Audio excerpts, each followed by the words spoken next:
When Oleg and Alona go on a date in the near future in Moscow, Oleg tells her he is a soldier on a 2-week break. They have a nice date and decide to stay together for the night. A jet is ready to land in Paris, when all of the lights abruptly go out, knocking out everyone on board. Soon, only a small portion of Eastern Europe is left with light as this loss of power quickly spreads over the globe. When Oleg and Alwyn see that the drones flying over Moscow are freezing in midair, they dash to the hotel lobby to investigate. To hear the news, everyone in the building has gathered there. The anchorman clarifies that they had lost touch with the outside world, and that this was not a result of any natural calamity, despite their first suspicions that it was a terrorist strike. Kirov, one of the many cities that are now in complete darkness, is the destination of a reconnaissance expedition sent by Mayor Dolmatov's troop of soldiers. Journalist Olga accompanies them to document any hints they come upon. Drones from the government have already been launched into this region, but none of them have returned. The group explores the city and goes into a store to get a closer look. It is then that they realize everyone in the store is dead,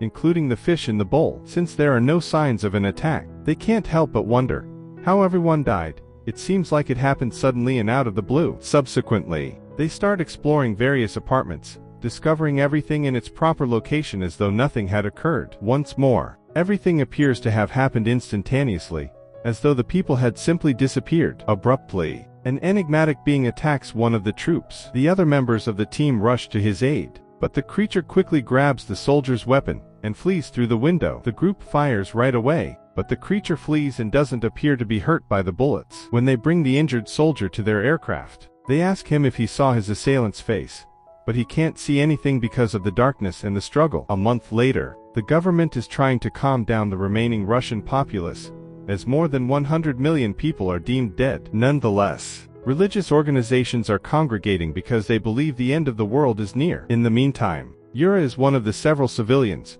who gets a letter requesting that he enlist in the military. Even though Yura finds it difficult to leave his Alzheimer's-stricken mother behind, he enlists in the army. The streets had only been post-apocalyptic for 1 month, so when he goes for the base, he discovers the current state of the world. Yura eventually joins Oleg's team, which Dolmatov and Colonel Marina tell on the present state of affairs. Every city that is dark is deemed to be under quarantine, and the only places with electricity are Moscow, certain regions of Belarus, Ukraine, and Finland. Circle of Life is the name given to this region. When retcon teams return with bodies, they find that the chemicals the bodies contained, endogenous neurotoxins, were the cause of death. The new teams have two tasks. They have to venture deeper into the quarantine zone in order to acquire resources as Moscow is running low, and they have to look for evidence that will help the scientists understand the cause of these neurotoxins. They must exercise caution since, despite having tanks to protect them, they have already sent out numerous squads, the most of which have vanished. Oleg is taken aback to find Alona among the additional volunteers, as they arrive while everyone is getting ready. Abruptly, an alarm sounds warning of an impending attack. Soldiers gather at the base quarantine zone boundary since it appears that a group of enormous enemy is approaching. The base loses electricity at that precise moment, so Dolmatov starts shooting flares to get a better view. The soldiers then open fire on the weird creatures when they get close enough. Despite everything, a few of these creatures make it to the base and start attacking everyone they come across, knocking Oleg out. Oleg awakens the following morning feeling the weight of a defeated foe. Oleg can now see that the weird creature was actually a massive bear.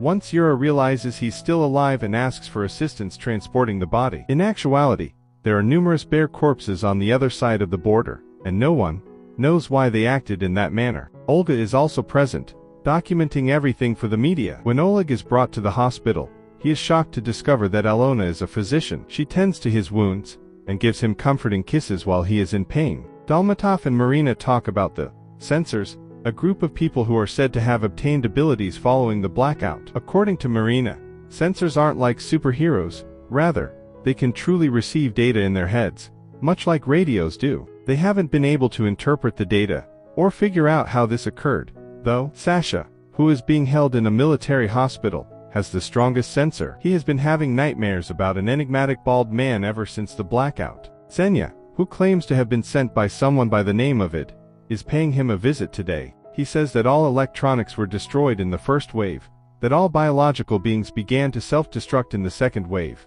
and that everyone who is still alive in the quarantine zone will be attacked by the third wave. They no longer have free choice, but they still have time to stop it. There are millions of them. Sasha calls for security since she doesn't want to deal with this.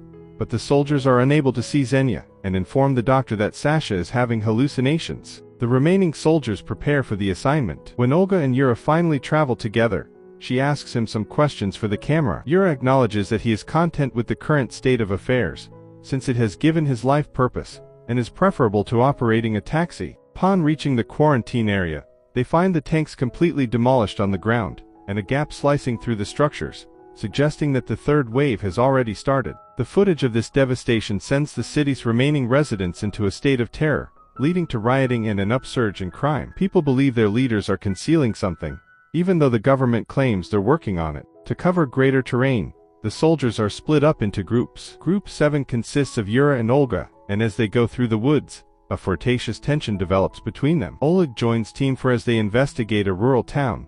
When he gets better, a storage room is opened by one of the troops, and a number of metal bars fall on top of him, injuring his leg. The group chooses to wait for a doctor inside a residence. When Alwan shows there the following morning, she tells the soldier that if he doesn't want to lose his limb, he must go back to Moscow with her. After spending the night in an apartment with Group 7, Yura discovers something strange about a store as they are eating breakfast. He verifies that the doors weren't opened when they arrived by looking through Olga's tape. After entering the store and seeing traces of a human presence, Yura and a few soldiers decide to set up some traps. After that, they go back to the flat and wait for the traps to set off, which takes place at dusk. As everyone prepares to depart, Yura asks Olga to stay inside, and instructs her on how to use the flares to signal for assistance in the event that they don't return. In the end, Olga defies Yura and follows the group to document everything. They discover a teenage victim of the traps inside the store. When they try to assist him by bringing him inside the apartment, the child retaliates by killing a soldier and taking a knife. He gets shot down by the others right away. As Sasha steps outside to get some fresh air on the hospital roof, the person Xenia told him about,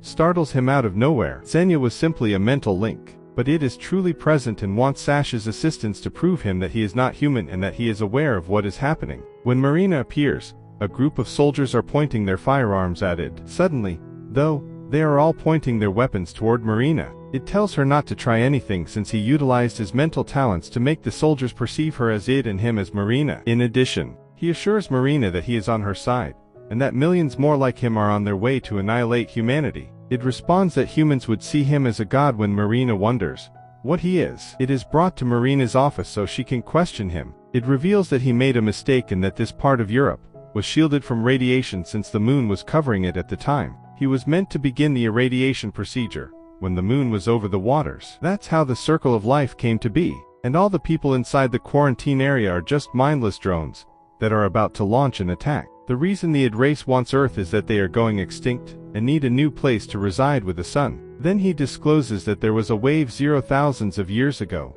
and that wave was the human species, which is essentially a bioweapon sent by extraterrestrials to wipe out Earth's original inhabitants. The pyramids and submerged cities were constructed by the earlier local people, who were far more advanced. Because they are both colonists and destroyers, and because they have a great deal of DNA in common with its people, despite having lost their psychic powers, humans are the ideal bioweapon. Some people are experiencing their return because of the unplanned radiation, such as Sasha. Its brother Ra is already here, but an army from its planet is scheduled to arrive tomorrow. It disapproves of his tactics and wishes to track him down. But Sasha is the only one who is aware of his whereabouts because of his dreams. In the meanwhile, mind-controlled people unexpectedly attack each team. The enemy arrives in large numbers and fights back with ease, killing most of the teams and driving them out of ammunition, despite the troops' initial opening fire and best efforts to form a line of defense. Yura urges Olga to shoot the flare when the apartment they're hiding in blows up,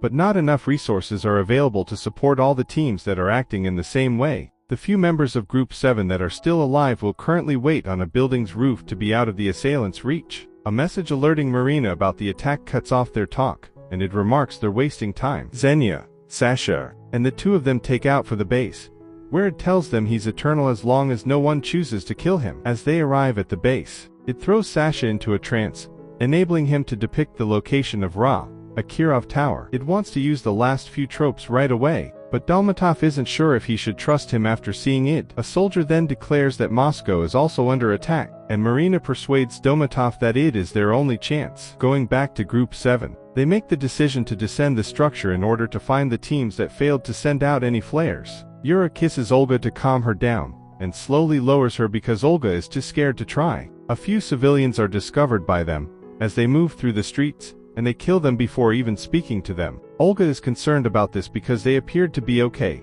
but Yura explains that the teenage boy also appeared to be okay at first. A fresh wave of drone people strikes them, seemingly to demonstrate his point. Yura defeats the assailants despite suffering injuries, but the other soldiers perish after hiding inside a garage. They tend to Yura's wounds and discover a car that has keys and gas that they may use to get away. Sasha admits at the base that he is afraid to leave because he is certain Ra saw him during the vision, and it lets him stay behind to ensure his safety. Marina stops everyone when she discovers Sasha is missing from Dalmatov's crew, as they are leaving the tanks. At that point, the base is attacked and destroyed by a barrage of rockets. It acknowledges that it's true, and Marina, furious that he clearly knew about it, aims a gun at him, but the crew would have perished and they would not have won the war if Sasha had been there. Yura and Olga discover Oleg and Al won the following morning. They're down to a small team now, and they're out of ammunition. Luckily, Dalmatov's crew discovers them shortly after and invites them to join the effort to assassinate Ra. There is no base to send Olga and Alona to, so they will have to accompany them. The crew reaches Kirov after many hours. Dalmatov expresses amazement at not being attacked, and it reveals that Ra believes he perished at the facility. The drone humans are blocking the streets, and some of them are leaping from the sky with bombs. With its tanks, the army just advances, shooting or crushing any opposition that stands in its way. When they reach the skyscraper, it leads Yura and a few troops to the rooftop, leaving the others to guard the entrance. Oleg also brings the people upstairs because they don't know how long they can hold out in this really nasty combat. Once all adversaries are eliminated indoors, it and the warriors confront Ra on the rooftop. When Yura tries to attack Ra, all Ra does is shove him off, leaving him perched precariously. When Yura climbs back up and there is a loud explosion audible from the streets, Ra becomes sidetracked and it seizes the opportunity to attack him head-on, taking out a gadget from inside Ra's body. It tackles Ra next, and their battle is fairly even. Ra is eventually killed by Yura, who jumps in right away and plants a grenade in the hole that results. It can now free all the people under control by using his powers. He declares that since humans were designed to kill, the next stage is to eliminate the aliens that are approaching in the spacecraft. Xenia questions why it didn't alert them to all of this before, to the blackout, while Alona and Marina object to its exploitation of people. Xenia throws a dagger at it as he claims to be the god people deserve, but it uses his abilities to force Xenia to kill Marina instead. Enraged, Oleg tries to harm it as well, but Yura intervenes to protect him, reminding out that it is their only line of defense against the approaching invader. When Olga discovers that Yura is abusing Oleg, she pulls a revolver and shoots Yura to stop them from continuing their fight. Xenia makes another attempt to murder it, but it easily foils him. Oleg shoots at it after considering killing Yura, but the bullets have no effect. Oleg hesitates after it utilizes his abilities to make him think of everyone as his father. But because Xenia is a sensor, he can locate the genuine id, and leaps to take him down with him. As soon as their feet hit the earth, they both pass away. Just then, a massive spacecraft touches down on several structures, refusing to see Yura through to the end. Oleg takes the device it stole from Ra and walks off with the women. The starship opened its door for the trio to enter after they took some weapons from fallen dead. It was waiting for Ra. When Oleg presses the button, oxygen is sent to the pod's housing the hundreds of aliens that are fast asleep inside. It appears that Ra was meant to awaken them, and the pod's timing indicates that they will shortly be prepared. They attempt to shoot them, and confirm that it kills them, but they are out of time and ammunition to kill them all. Olga discovers that the oxygen pipes are on the ground, and that breaking one of them simultaneously kills a large number of aliens. In order to properly put an end to the invasion, the three start breaking every pipe they come across. Alona stopped, though, as she is ready to break the final pipe, realizing that these final pods contain infants. Oleg, unable to injure innocent beings, puts his weapon to the ground as the children start to leave the pods.